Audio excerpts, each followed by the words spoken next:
Okay. Hi, everybody. Hello. Hello, hello. Anyways, so the genesis of this idea, this experimental panel, was a leadership exercise I did a while back. And the way we basically structured this is to do 3 short presentations, go through, some of the aspects of, looking at great ideas, original ideas, and then what's the mechanics and strategies for getting them done. And we decided to keep the first part of it really short, because the second part we thought we'd also do a little bit of, I guess you call it improvisational theater kind of thing, where we act out some things, and overlaid with a little bit of mentorship. So again, it's experimental, so it could be really great, it could be silly, it could be awkward, who knows? We'll just find out. So I think the first part of it, though, what we would like you to do is if you could please write down a scenario of an interaction with somebody that you would like to play with, right? It could be, we have some examples later in here, which are, so these are some scenarios. One of these might not resonate with you, you might have your own. And then at the end of our presentation, we're going to pick at least 2 to 3 pairs of people, and they could then act this thing out, and then we'll just take a look at it, see what's missing out of it, what would make it more powerful, any other insights that we as a team would figure out. Yeah? Fun? Yes? Possible? Yeah. Okay, very good. So if you guys could do that now, just figure out, write down one or 2 scenarios. Here's what I deal with on a daily basis. It's one to do with a daily basis, but it also is something like if you have a particular pet project or particular passion that you have, and that you want to get that in, want to have that happen somehow, and either are frustrated by it or not sure how to get it through, or have tried something and didn't work. It's all in the realm of that, or any of the above, right? Okay. It's possible for us to move up close or something? Would you guys be willing to do that? It seems like it's... All right, whatever. Okay, so anyways. So going back. So we have 2 amazing people here who are going to talk about different aspects of it. We have Samantha Diamond, the CEO of Culture Connect. It's, I guess you could explain it yourself better. Sure. And then Philippe Riviere, is that how you pronounce it? And he works with digital media across 14 Parisian museums. So I thought that would be a good mixture. I guess what we'll do is just introduce yourself when you come up. Okay? Sure. Awesome. The stage is yours. Thank you. All right. You're a little taller than me, so I'm going to adjust the microphone down. That was the theme of last night's Ignite. So as Eli was talking about, I'm going to just talk for maybe 5 minutes, and then each of us will speak, and then we'll go into those scenarios. The first couple things that we're going to talk about, actually I forgot to introduce myself. Yes, Samantha Diamond from Culture Connect. We produce digital interactives and mobile experiences. So a lot of what I'm going to talk about in this section around communicating, language, and consensus building comes from a lot of work that we do with clients where we're dealing with lots of cross-functional teams. Sometimes the client lead on a digital project isn't the digital media department. Sometimes it's curators or the education department. So a lot of the kind of theories and concepts I'm introducing are paired nicely with kind of like real life experience that I'm sure you've all experienced in your museums as well. So the first thing that I want to talk about is like the org chart at your museum. So think about your museum and how it's organized. When you're doing a digital project, you have to communicate across departments. So curators, exhibition, even visitor services are a part of the conversation. And then you've got an idea, maybe an experimental idea, and you also have to sell it up the chain. Even if you are pretty high up the chain yourself, there's always somebody else. Maybe it's the board. So when you're thinking about who you're communicating with across and up, kind of take an honest look about where digital media, and I'm using that as like a very general kind of thing that encompasses a lot of different roles possibly, but where does that fit in your organization? Does it report through IT? Does it report through marketing? Is there someone at the executive level, like chief digital officer? Or do you not really even have a digital media department at all, and it's kind of spread out in responsibilities across education, marketing, and IT? And the reason that I bring this up is because it has to do with whether or not you are taking on a tactical or strategic role.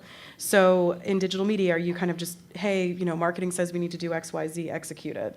Or are you helping define the 5-year strategy for the museum? Do you have a voice in that? So just kind of something to think about.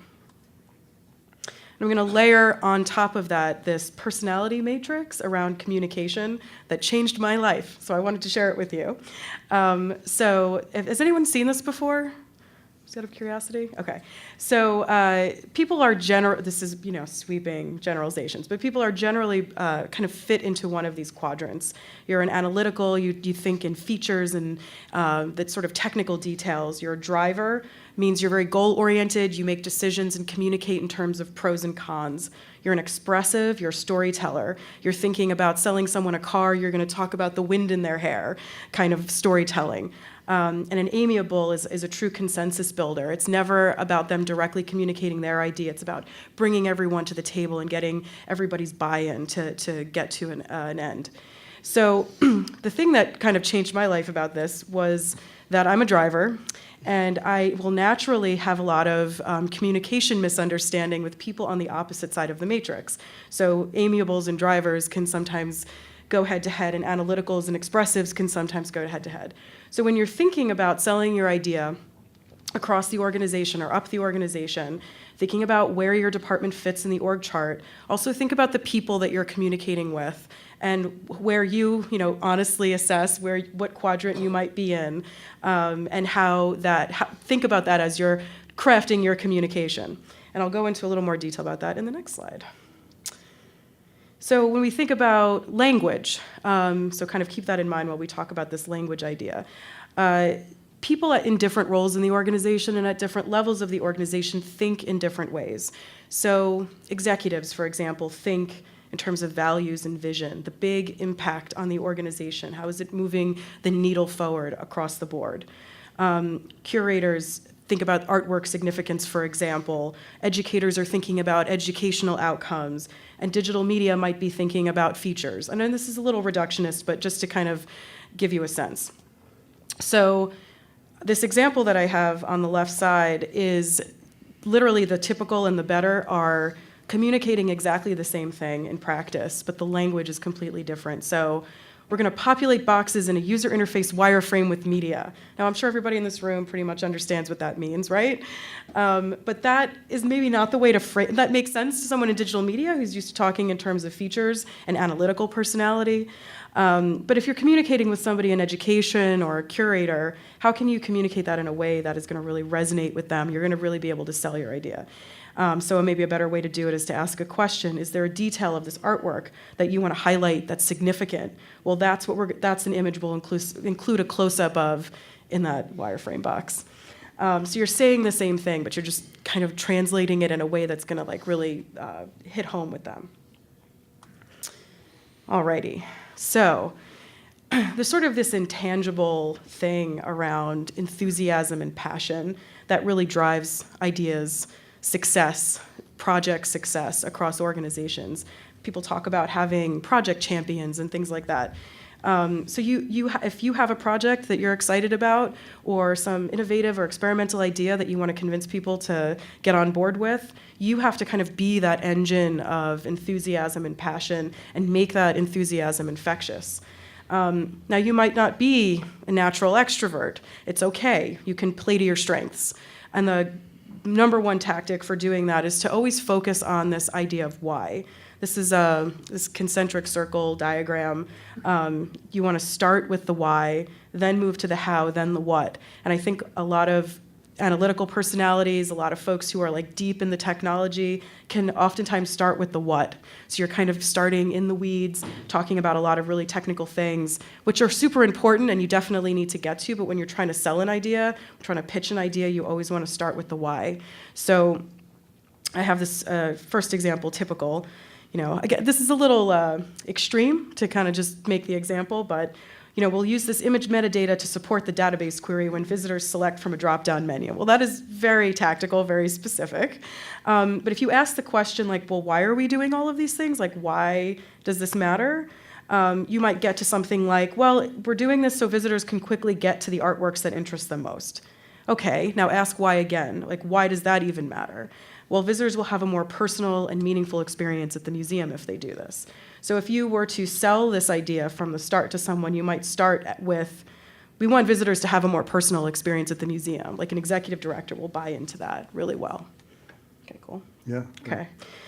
Last slide. Okay. So just a couple of consensus building techniques for when you are trying, you've got some people on board and you're trying to, sell the idea, kind of get the idea funded or executive support behind it. What are some ways to actually get that to happen? There's like 2 on here that I'd point to. The first is this first one that's cut off a little bit that says recognizing executive shadow. So if there's any department managers in the room or directors in the room, or really even managers that supervise other staff, when you have an idea and you're trying to build consensus, like be very aware of this idea of kind of leadership shadow or executive shadow that might silence voices in large meetings or silence voices at the table. Maybe a better way to start is to meet one-on-one with folks and then build into small groups and then get into that cross-department 15-person meeting where you're talking about something. Those meetings are very high risk. It's very difficult for people, and this is true in any organization, to kind of speak freely. And the other thing that I would, in terms of like playing to strengths for this crowd, I might look at data. So even if you're working with folks who are not, their job isn't rooted in numbers, numbers are still powerful. And if you have any kind of visitor-facing data that you can bring to the table, it's the thing that can kind of build consensus by dispelling myths and clarifying priorities. So there's some other things on here you can also take a look at, but I will now hand it over to Philippe. If anybody has any questions, please feel free. You don't have to wait until the end. The only thing I want to add to, I don't know if you can everybody hear me? Yes. Yeah. The other thing I want to add to this is that, and thank you for that, is that sometimes people don't fit neatly into one box. So you could be a little bit analytical and could be, but I think the point that you're making that oftentimes when people pitch projects, especially from a technical viewpoint, they sometimes get lost in the technical language and the passion of it, and they're not checking in with how it's landing on the other side. Right. Right? And I've actually been in a meeting where I've asked people questions like, you seem to be bored. And you'd be surprised, and you get answers like, well, yes, because I'm really interested in this, not that. This is, it's like the 3 or 4 questions that you're afraid to ask. Those actually are the best questions, so. Hello everyone, I'm Philippe Riviere. I'm the head of digital department for Paris Musée. Paris Musée is the institution managing the 14 civic museums of Paris, and the president of this institution is the first deputy mayor of the city of Paris. So you can imagine that it's not really aware of all the problem of the museum, and so that's why I start talking to power. I pick a really simple example that for all of us it's a simple project to illustrate exactly what Samantha and Ellie just said. I will talk about my experience about one project, a project on the online collection platform for the 14 civic museums. So usually we are quite independent. We have our own budget. We can do all the projects we want, small or bigger. But we need a really strategic one, and we need more fundings than usual. We need to explain the project to our president. So I arrive in the office of our president, really as an enthusiast guy talking about the project. And I did exactly what you should not do, as Samantha said. And I didn't talk about the why. I talk about why until where I want to bring the project. So I talk about collaborative, open content, crowdsourcing, semantic even. So you can imagine that in front of me, nothing was really matching in this daily way of thinking and the daily problem that a public figure like a politic can face every day. So it was a huge fail.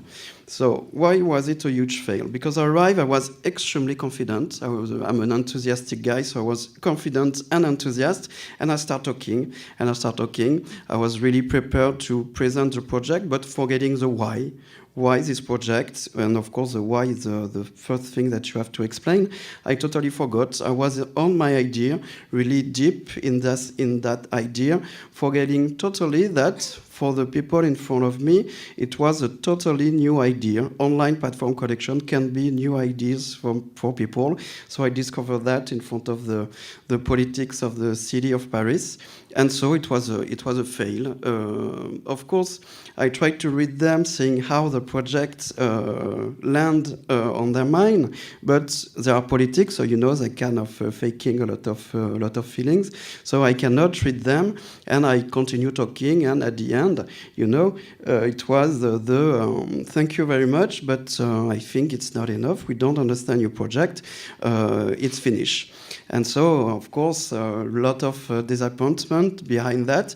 And because it's public figure, really busy, I know that I cannot have another meeting before 6 months. So it was a really terrible mistake that I've done. And I learned a lot from this one.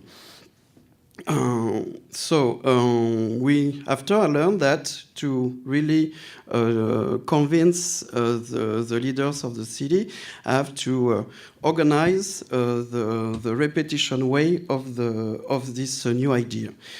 To organize that, hopefully, luckily I've been helped by my CEO. So my position into my institution, I'm director of a department. I report to the CEO, who reports to the president, so the deputy mayor. So thanks to her, I manage really this repetition, so talking to her often, her talking to him often, and thanks to that, after 6 months, I managed to have another meeting who will be a really successful one. But to really avoid the first mistakes that I've done, I transformed totally my speech. You know, nowadays all the startups learn how to speak with a kind of introduction like it's the Shazam of something. It's the new Spotify. It will Uberize the society or the field. So I transformed totally my speech to transform the concept that I present the first meeting in an understandable concept, make them familiar. So collaborative for a city, of course, it's I talk about participative way, about different community, about really inclusive online platform, and all this kind of thing that an elected people for a city can understand. So after that, I have a go. I have the funding. I have all the need that I have. But of course, arrive the fears. The fears are we can have a lot of fears. You can have some. You have the fears in your team, and of course, every time you have a decision to make, there is also kind of doubt or fears. So your fear is contagious. It's extremely difficult. You can be contagious for you in your team, and your team can be contagious for you. So you really have to find extremely quickly a good balance, and for that. You have different questions to ask at the beginning of the project. Our question in this project were, do you fear presenting a result to your leader? Of course, to really kind of organize a way of preparing the presentation, not losing too much time. The second question was, do you fear losing your job? It was a really strategical project with almost €1 million on it. So, and we, in my institution, when you're not public servant, we are all into a short contract term. So of course the question was real, even for a public institution. And the last question was the most important in technology and innovation was, do you fear challenging your leader? Of course, the question is yes, if the leader as the CEO or the president, but in the team, we were challenging each other without any level.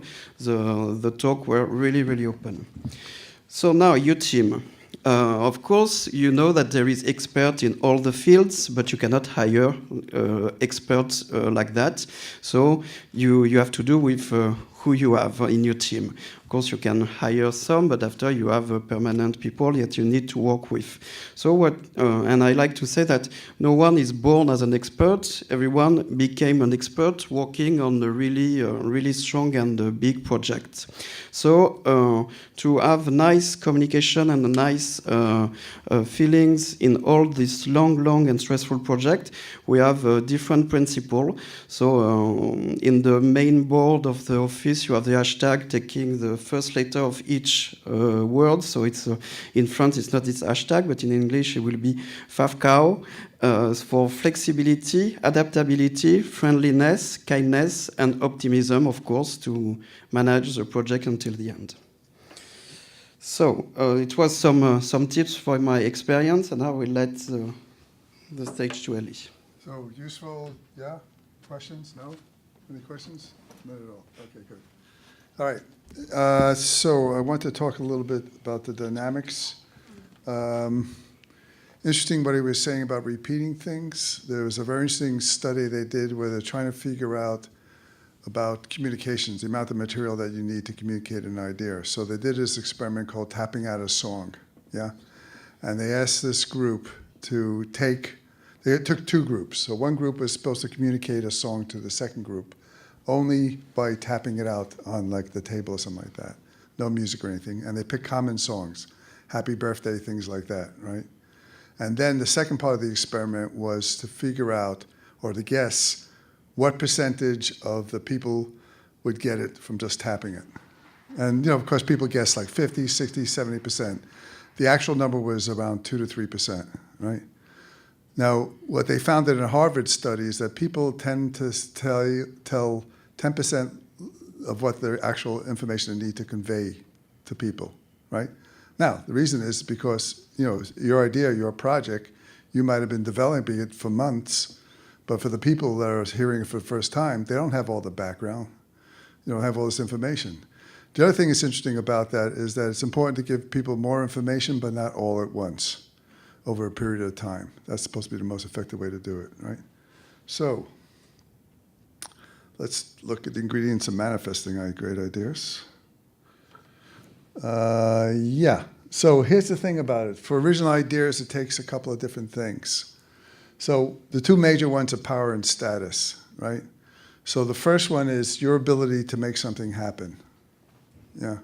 To be in a position to be able to make something happen. But you need another aspect of it, which is the status, which is basically the belief that people know you could do it, you could pull it off, that you have the reputation to do it. Without this, it's very hard to be able to get original ideas across. And of course, the other one is courage, like anything. And courage is, there's a lot of fear in courage, doing it anyways. And of course, just like what Philippe was saying, is that it's persistence. It's not just one shot, right? So, a little bit also about the landscape. We do a lot of consulting for museums. The reason I show this is because I think there's a very interesting ascendancy, if you will, of digital media in your museum experiences. A lot of people currently have the model on the left, this idea about destination, which is predicated on this model of novelty, right? They call themselves cultural centers and learning institutes, et cetera, et cetera. The one on the right is also where you're looking at a museum not just being a destination in a city, but being dynamically connected and of the city, right? So I know museums talk a lot about, repeat visitors, repeat visits for people, be it an art museum or other kind of natural history museum. That's not necessarily novelty. That might be more something like episodic kind of experiences, or it might be some project they have to come back for more than once. Or the other thing, too, is social relevance, and that's the biggest challenge with museums is they're interesting, they have an important part of culture, but for most people, it doesn't have relevance, right? In some ways, that's one of the biggest challenges. The interesting thing about this model on the left, this aligns really well with the current generation of philanthropists. So the people who spend money on the legacy buildings, things like that, the old order of philanthropists, they're less interested, they're more interested in that and be able to point to the building and say that my name is on it. With the new generation is interested in things like measurable results and social impact. Yeah. So the new model actually is very fundable. Yeah? Okay. So, this is a very interesting phenomena. Right? So there's a guy named Gardner who's trying to sell his company to Disney for millions of dollars. And he started his presentation with the 3 reasons of why not to invest. All right? So you say, it's a little bit counterintuitive, but they did these research studies where they showed 2 different groups, I think it was the same group, 2 separate groups. They showed an art review. And one art review had all positive adjectives. The other art review had all negative adjectives.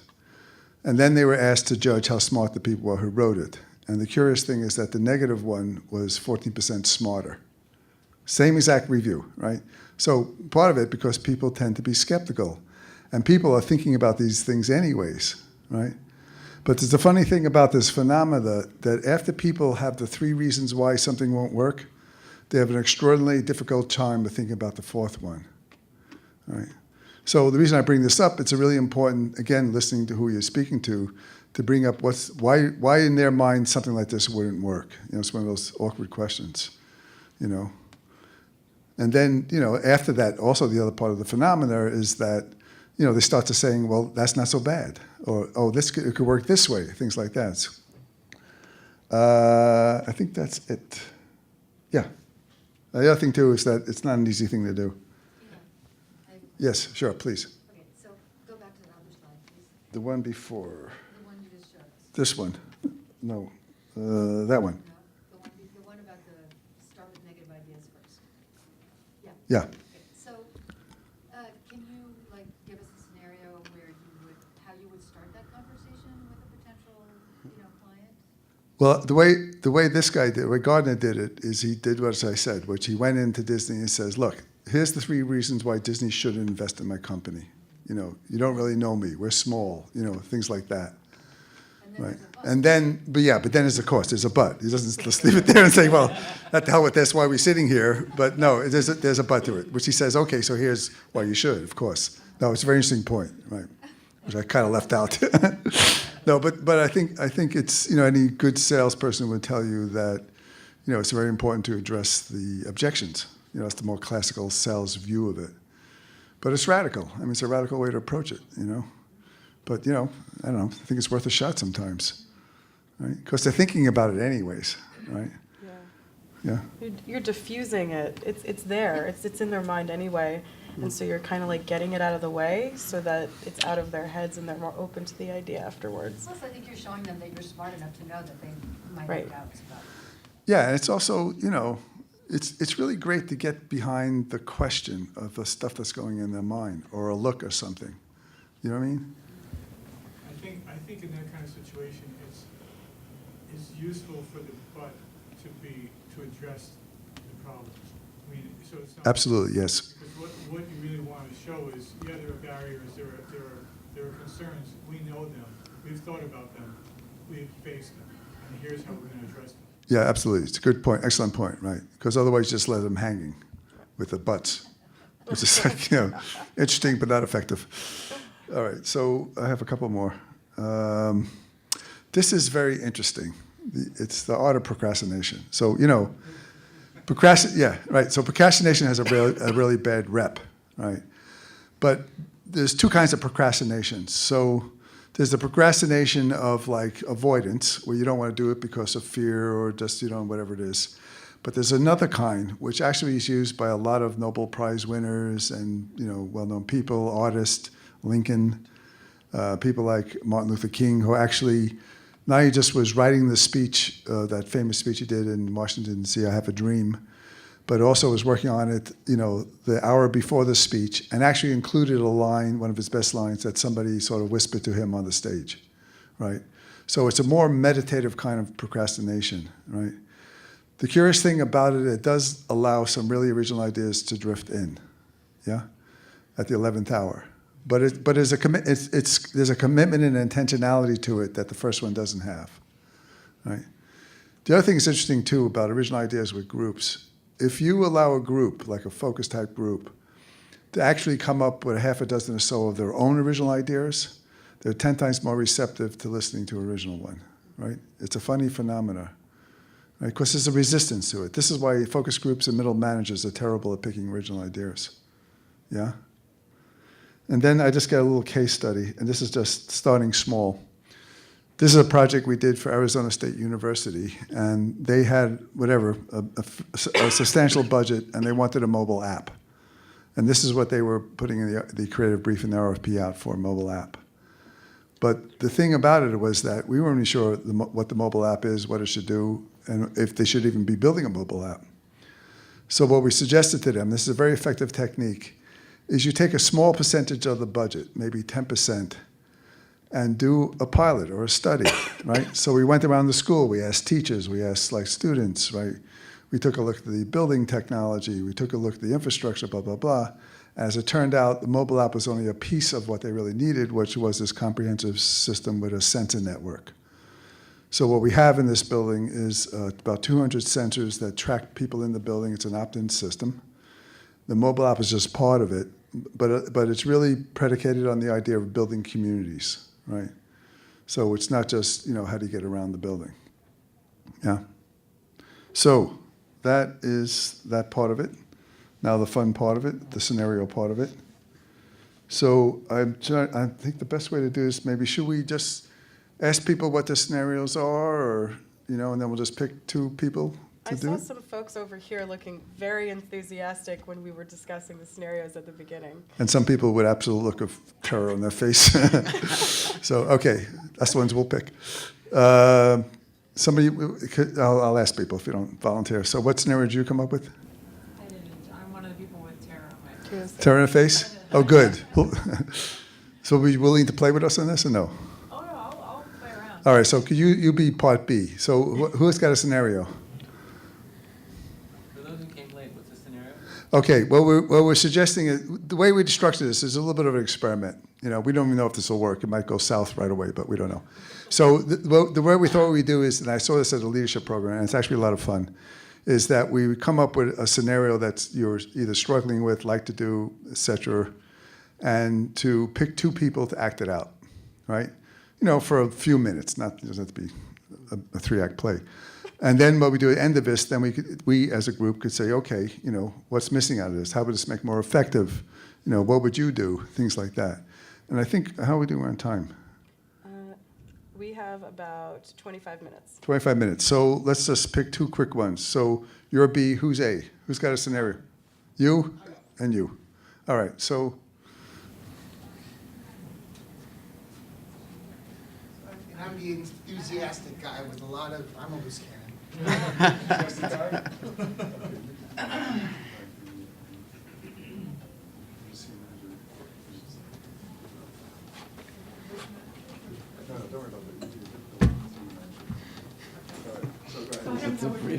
that's okay. So I've got these iPads. They're all old. And I've got this great idea. I'm gonna get them all together, and I'm gonna get our production team, and then we're gonna put it out into our art exhibit, and we're gonna have interactive digital media with these old iPads. They'll go around, there'll be pictures of, whatever they represent. You can touch them, and kids will love them. But we already have services for kids. Yeah, but not like this. This is like art stuff, with all of our old stuff, and it's all free. But it's not really, but it's free. We still have this stuff. I want to do it. We already talked to education about this. I don't think I should be talking to you about this. Education is behind me 100%. Maybe 99. Maybe 98. Well, I should actually go talk to them, but I think they'll be totally into it. Well, I just really think I need to sleep on it. And Sleep on it. We yeah. gotta do this now. I mean, it's like, have to check the budget for the next quarter. I've got it in my budget. I can't I've got money in my budget coming out of my ears, if I can find it. But I mean, I'm telling you that this is gonna work. This is gonna get kids motivated to, go into our art museum. I really want to be accommodating, so the most I can say is that we'll put together a focus group. to Focus talk group, about I your got this idea. stuff now, I can do this now.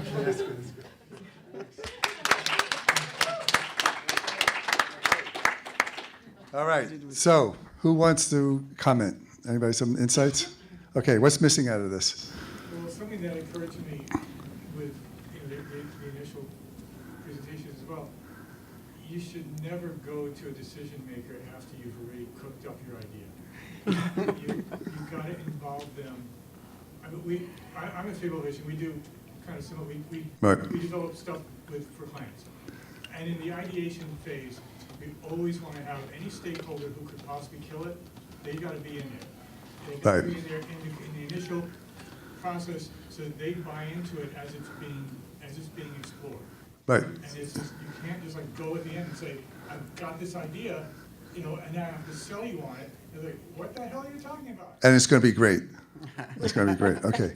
As someone who's worked in-house, though, that doesn't always work, because I've had the experience where those people are often the first people to shoot down. Who's this?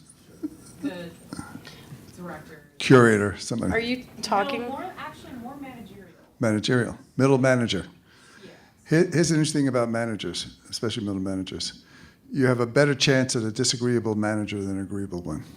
Yeah, I mean, I Right. think the idea of the small groups actually helps in those situations where then, like, they see the power of the group getting into it, the small group ideas, and then that makes them kind of wait and see a little bit, you know? Okay, I know what you're saying, so I know what you're saying, and we just recently completed this kind of process with a nonprofit where we actually got the kind of, the executives pulled in.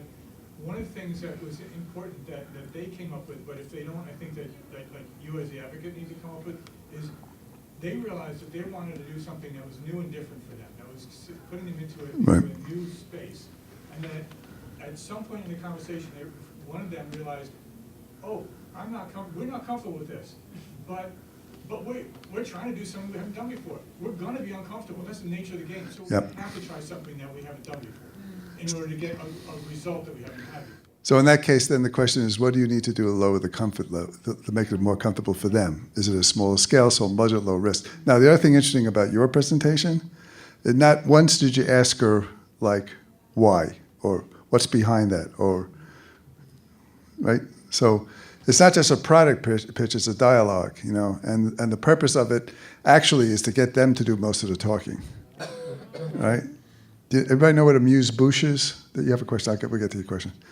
Amuse-bouche is like the really fancy restaurants, they give you a tiny little taste of what the menu would come. So you're dropping these little droplets in and getting them to do the talking. And to your point is, then they own the idea, it becomes their idea. That's the trick to it. What are you going to say? I was making comment, actually, when you go talk to senior management in general, you kind of mention it. It's very important to talk about like, what exactly we're trying to achieve, the why, and then have them part of the conversation of like, okay, so it's going to help us with X, Y, Z in our mission in general. Now you have full support with everybody, rather than you coming as, it's a great idea, I think it's a great idea, let's do it. Right, right.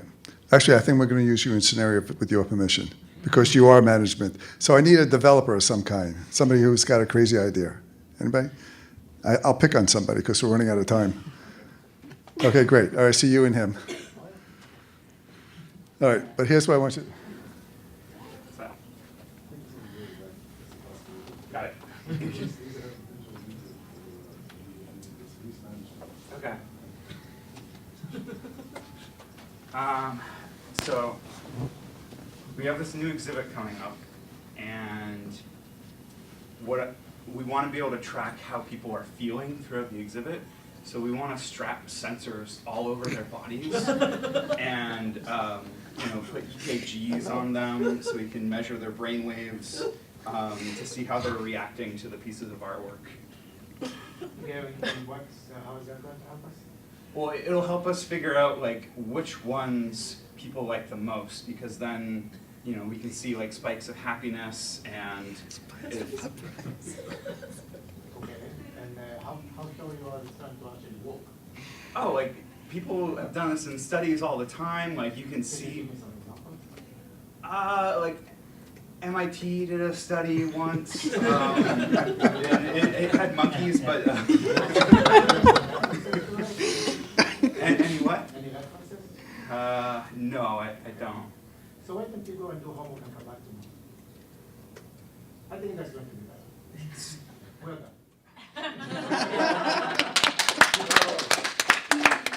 Okay, what's missing out of this? Somebody, yes. Yeah, so one thing in these presentations that is missing, and I know maybe you're not totally prepared with these assets, but it's like pictures.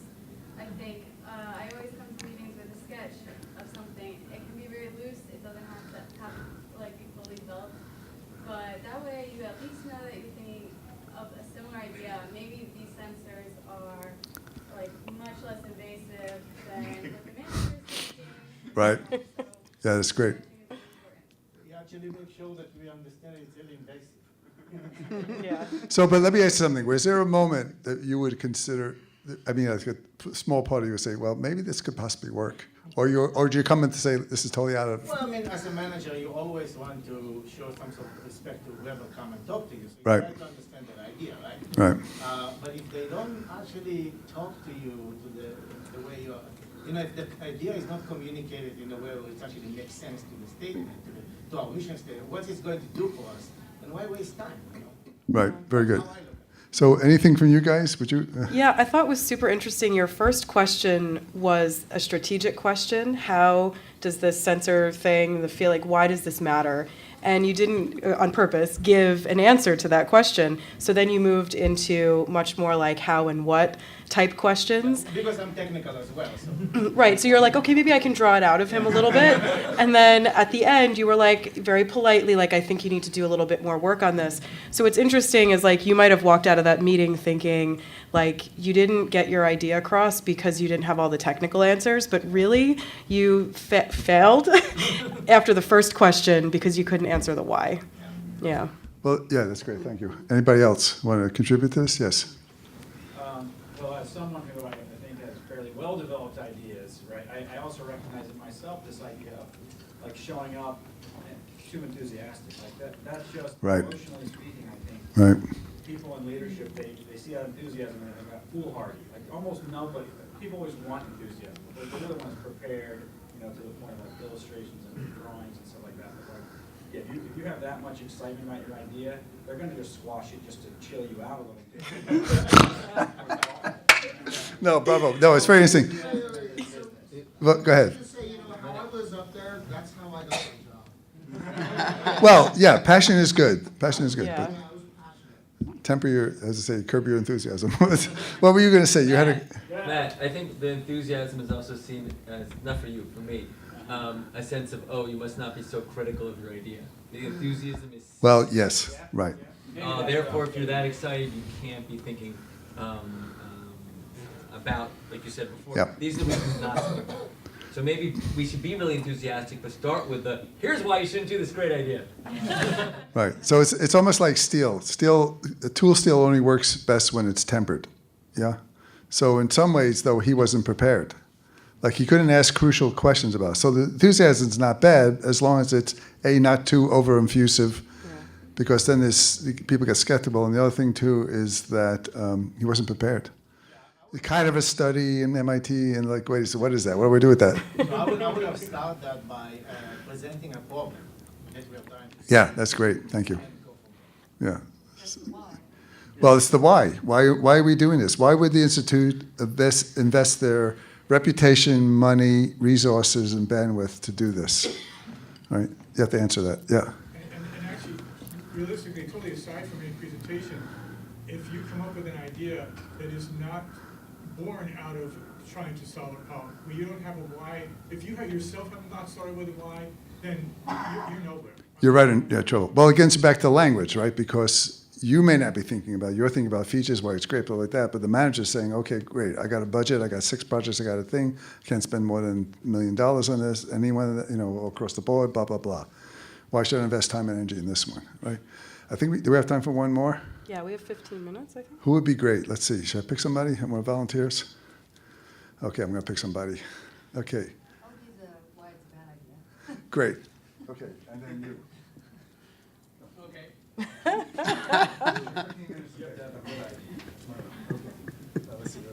Okay, here. So, what's, okay.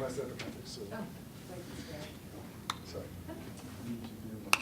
This means that you have to be better to get more than 30 seconds. What am I wrong? What'd you roll? Let's see. No, what would you roll? All that research you did in your brain. Doesn't matter. Pick, no, just go pick one, right? You're trying to get her to, I have to sell something, okay? you know, you have to enroll her in something, not sell Okay, something. okay. That's perfect. different. That's the point. Yeah, that's different. Okay, so, enthusiasm. Go closer, go closer. Oh, much better. That's fun, right? Okay. It's really, really good. You are. In 1 hour, I will be presenting a new thing. Oh, Okay. I will be in 1 hour here, I will be presenting a robot that is able to capture artwork in gigapixel quality and resolution. why would we want that? If you want a different experience for your visitors, people you know, for yourself, How would that be different from what we already have? it depends. Maybe you already have it, but 99% probability is you don't have it. So if you want to go inside any kind of detail and talk about stories about technique or symbolism or all the things you can make other people engage into your collection, you need that. How? How does that actually engage other people? Because when you see the soul of the artwork on these details, then you understand why the artist is an artist. This is and is fascinating, yeah, magnificent. okay. But suppose See where it's the missing, right? people are, suppose our problem is not entertaining people once they get to them, it's getting them. Does this help it? Does this help Yes, the that? experience we have is that people, when see this soul, say, okay, this is impressive. I want to see the body as well. So I want to go to the museum and have the experience with the physical thing and with the soul. Right, but my problem is not getting people into the museum to have that experience. My problem is getting people into the museum in the first place. Once Okay. they're there, yes, they can have the experience, but how does this help solve the problem that I'm trying to deal with right now? Okay, what's your problem exactly? My problem is trying to get people to come to the museum in the first place. Okay, but you need something to get people inside the museum. But I So- have art, I have tons of art everywhere. Yeah, and this is one of the big problems in museums work, that someone thinks that, okay, I have so amazing things here inside that the war is coming just because I have these treasures.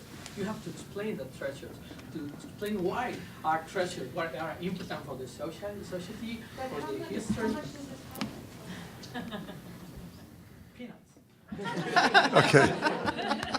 No, it should have a cost, because if not, I could be just lying to you. You need to pay for a good thing, but it's not so much as you expect, so I can let you know. But you know, one of the things that I'm more concerned about is I have a very conservative board, and I have a reputation to keep up, and, you know, we don't want to really do That's very anything good. to rock the boat. She's So not mean enough, though. how am I gonna get this in there in a way that's gonna make Having them feel like them it's very really inside, comfortable? having that experience. And one second thing, the director of the Prado Museum, Prado Museum is this kind of institution with hundreds of years behind, and we have everything in the world here and all that. And they introduced the Bosch exhibition past year with art technology in the Spanish television, even not talking about the difference between digital and physical. Wait, what are you talking So- about with television? What does television have to do with it? Okay, introducing to the world, to anyone, with showing the soul and asking the people to come to see the body. Okay, let's stop there. Bravo. Okay, so let's ask a separate question. What do we think is strong about this, and what you think is missing out of it? So we start with the first question.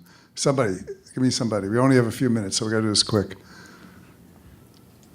I think the strength was that you kept repeating the thing you had latched on to your why, which was the idea of the soul and the body. So you did repeat it a lot, but I don't think it was totally clear what that meant. Right.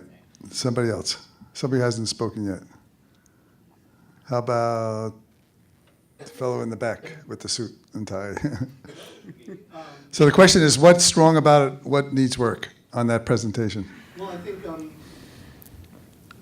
it's one of those things where you can try to anticipate as many things that you might hear from the other person as possible. So it's almost like you almost want to do some pre-role playing yourself to sort of be ready to, because it's easy to get a little flustered and seem like, oh, but there's this, even if what you're hearing doesn't seem to make any sense. I mean, these are people in your institution, so it's good to sort of know who you're going to be Yes. to and sort of Right. put yourself through the ringer before they do it for you.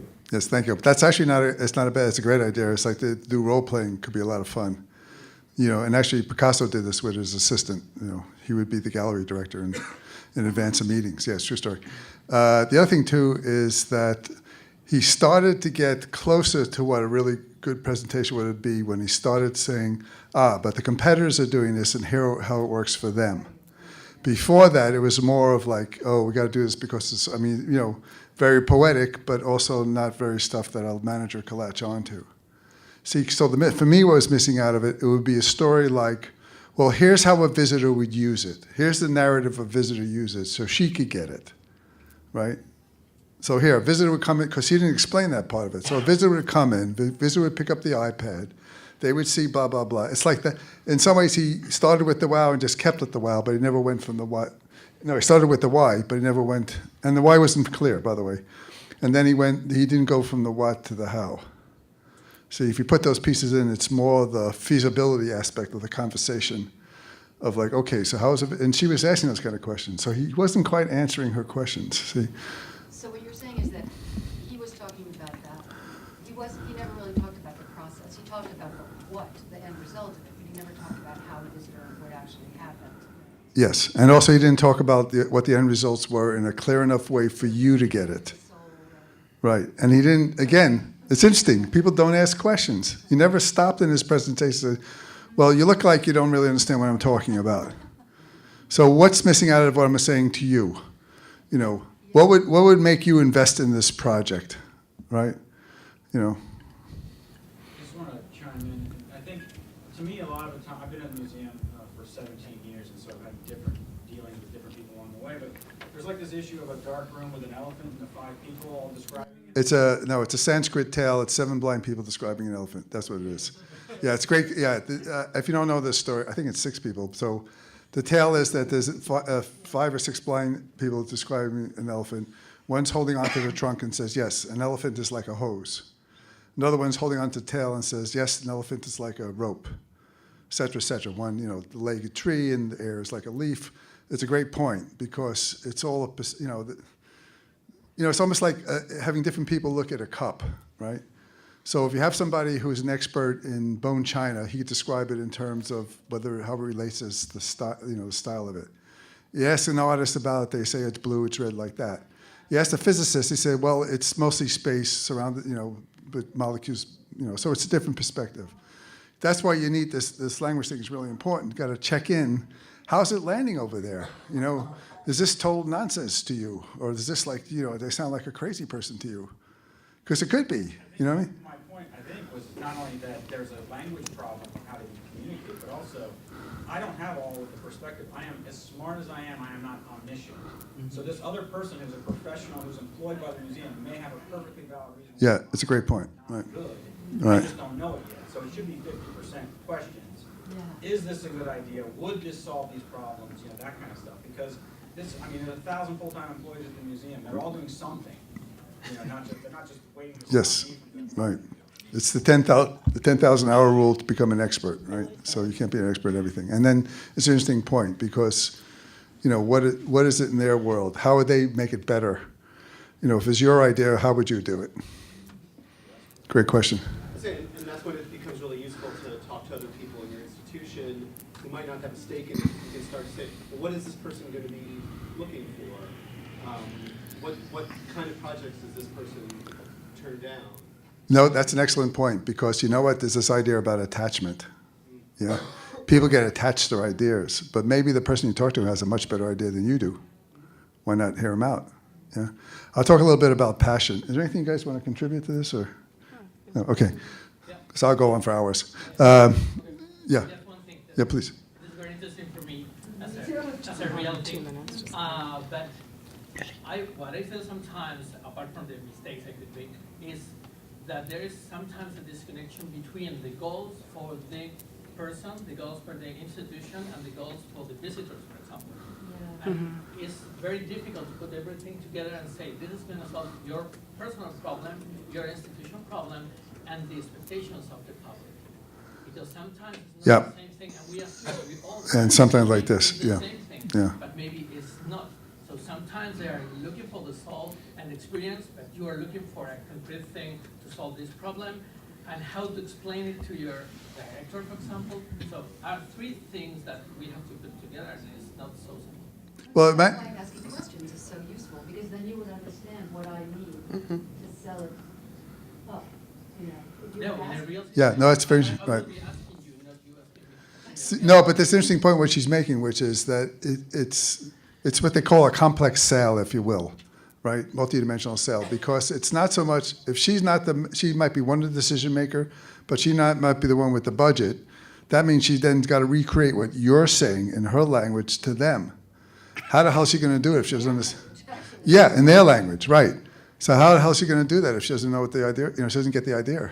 No, sometimes in my experience, what I have is that this person asked me to go to a meeting with the other person to make like a compliment, to change the language, and explain and make feel the other person. Yeah, right. Well, that makes a lot more. That works Right. most of the time. Now I'm talking more than with digital people. I'm talking more with directors and curators. Yeah. But that takes me a lot of time to understand that maybe I don't have to talk with the digital team, but with the curator, restoration, and they will tell them, I need that tool because I need it. Yeah, and they may not realize they need it. Not the other way around.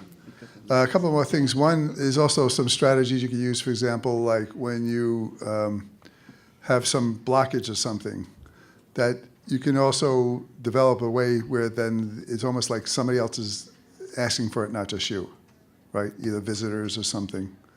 I mean, I can think of a concrete example, like, the a museum might not think they need a mobile app, but if there are people or visitors who are writing in and saying that, we need a mobile app, that would then move management. Because it's not just you saying it, because you might have a vested interest. The other thing I want to say, I think, we have one more minute. Huh? 1 minute. 1 minute. Okay, passion. So one of the things I do, I'm a mentor for the New Museum, New Ink program, which is this entrepreneurial program. And the people in there are amazing. And one young woman, amazing young woman who I coach is actually an Academy Award-winning documentary filmmaker. And she talks about toxic babies, the things that we do that's toxic in the world to babies. And she's talking to the doctors and stuff like that. But it's interesting, when she talks about it, she just comes at it with her knowledge and passion, right? So it's a little bit like a tsunami. It's like you stop listening after a while, right? Because it's like, yeah, we get it that you really know this and you're really passionate about it. So what? See, so this is why I say passion is great. Small doses, just like eating a lot of a very rich dish. Okay, any last questions or something? Okay, you guys were great. Thank you.